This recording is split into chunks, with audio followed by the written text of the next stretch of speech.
All right, welcome to week 8. Week 8 is here. Judah's game day picks. Judah, what do you want to say as we're getting started? Well, we're back for week 8. Week 7, Kentucky didn't play. They looked pretty good. They were Auburn and Georgia. That was a surprisingly good game until Georgia maintained control.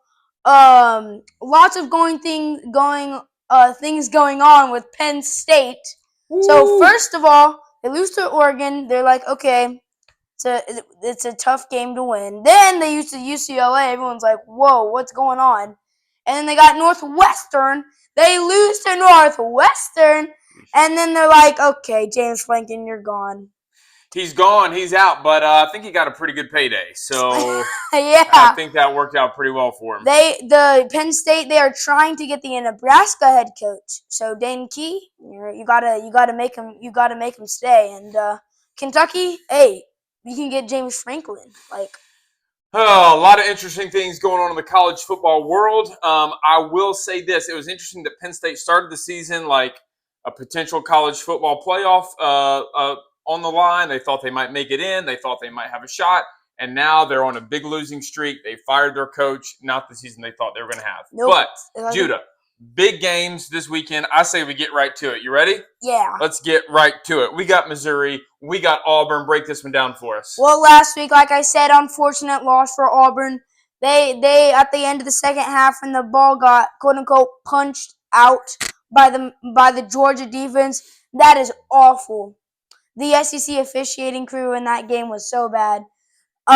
He crossed the line, the ball crossed, and then like the second after he crossed the line, that's when it got punched out. That should have been a touchdown.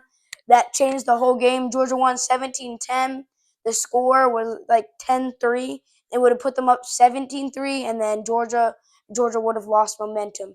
Missouri, on the other hand, they're number 16. They coming off a painful loss against Alabama. Padula threw a costly interception, had a man wide open for the first down, could not convert, threw an interception, and Bama came out with a big one on. But I think the Tigers will bounce back here. Oh, Judah thinks Missouri is going to bounce back. It'll be interesting to see what happens to that one. Okay, another big matchup. Our Cats are back, and they're playing Texas, who was early season number 1, but they've fallen off a little bit. Fallen to 21, so they've fallen 20 spots. Not like Kentucky's done any better, but so we got the 4-2 Texas versus the 2-3 University of Kentucky. So hey, Kentucky's coming off a bye week. It's at home. The lights are gonna be shining, but Texas defense is hungry. Archman's gonna have a good game. He's gonna have plus 50 rush yards, plus 200 passing yards, and 1 rushing touchdown at least. But on the other hand, Cutter Boley is not going to match those, but he will have 250 plus passing yards, two touchdowns through the air, and the Kentucky Wildcats will rally, and they will destroy the Texas Longhorns. You're picking Kentucky in this game, Judah? Heck yeah, baby. And you're saying destroy? Destroy. Go Cats, baby. If that's happening, we're going to be partying on Saturday. It's going to be awesome. Go Cats. Go stinking Cats. Okay, we got another big one. We got Notre Dame. We got USC. The hot takes are rolling. Judah, who's winning this game? Well, USC coming off a good win against Michigan last week. Notre Dame, kind of a iffy team, 4-2, trying to defend their say that hey, we're good. They got it to the national championship last year, did not win, but they're hungry to get into the playoffs and make a run this year. USC, on the other hand, they're trying to make a run as well. Now, what I've noticed over the years, Notre Dame has built some consistency over the years, but I feel like this season they're just like every week they're just like, are we gonna win? Are we gonna not? And they do pull away, but we've seen in past weeks like Miami, they gotta win that game to start off the season right. But USC 5-1, their consistency has been going. Only 1 loss to Illinois, and that is okay. It's Illinois. But Notre Dame, they got 2 losses to Miami and another team. So I don't know who to pick. It's kind of like 6-7, like 4-1 right here. So I'm going with the USC Trojans, though. Okay, the upset. The Trojans are going to come to town. Bang-a-rang. All right, good job, Judah. Okay, we got Tennessee. We got Alabama. A heated rivalry in the SEC. Yup. I don't know if y'all remember this. A few years ago, Hendon Hooker, Jalen Hyatt versus Bryce Young and the Sabinators. So I picked Tennessee in that game, and Tennessee Rocket Top was going crazy that night. They tore down that field goal post, took it all the way to that river, man. Well, now the tides have turned this year. The roadsides, I could say, have turned this year. The 5-1 Crimson Tide versus the 10 Tennessee Volunteers, 2-1 in the SEC. They're only lost to Georgia. Alabama's only lost to Florida State. So this game is very important for both teams. I think whoever wins will get into the college football playoffs. I think if Tennessee wins, they'll get into the college football playoff. I think if Alabama loses, they'll still have a chance because they're in the SEC. They're going to have other big games to prove themselves. But I think if Tennessee loses right there, they're out.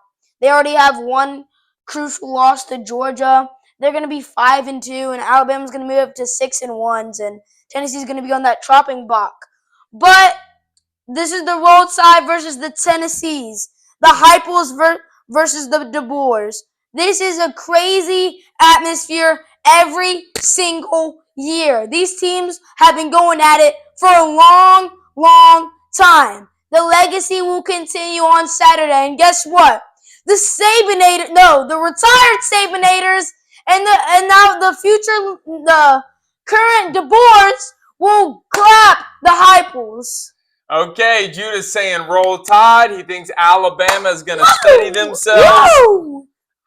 And roll tide. And that's a heated rivalry. Okay, we've got it up, Terry. The game of the week. We've got Ole Miss. We've got Georgia. Another rivalry in the. Is there anything better than being a fan of the SEC? I mean, you got big games every week all over the conference. Judah, break this one down. Hey, another thing to add, even if there's not any good games, they find a way to make a good game. Like, even last year, Alabama-Vandy, that game was supposed to be an absolutely crushing blowout by Vandy. Vandy was supposed to get absolutely crushed, but Alabama lost.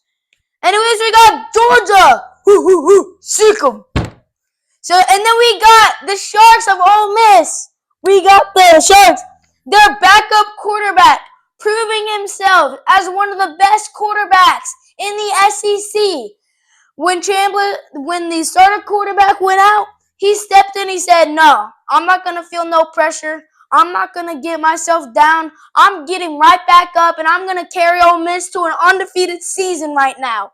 Georgia, 1 loss to Alabama. College Game Day is gonna be going there. It's the 3:30 game on ABC. The Ole Miss Rebels will keep their undefeated season going. Kirby Smart is not going to be so smart in this game because the crazy life of Lane Kiffin is going to continue, and they are going to rally and beat Georgia Dogs. That dog is ugly. Oh, man, Judah is saying that Ole Miss is going to win. There's going to be some upsets in the SEC. Yes, the Land Sharks are going to pull it off. It's going to be a wild day in the SEC. It's going to be a wild day for Kentucky fans in college football. If Kentucky wins, it's going to be a wild day in Lexington. It's always a wild week with Judah's game day picks. Thanks for tuning in. Special edition next week. Yup, and hey, if Kentucky wins, I'm jumping in a pool. Just like I did last year. When Kentucky beat Ole Miss, I jumped in a pool with all my clothes on. I'm going to do that this year if they beat Texas. So we're going to have to get video next week. We're going to have to get that on video. Thanks for watching. Go Cats.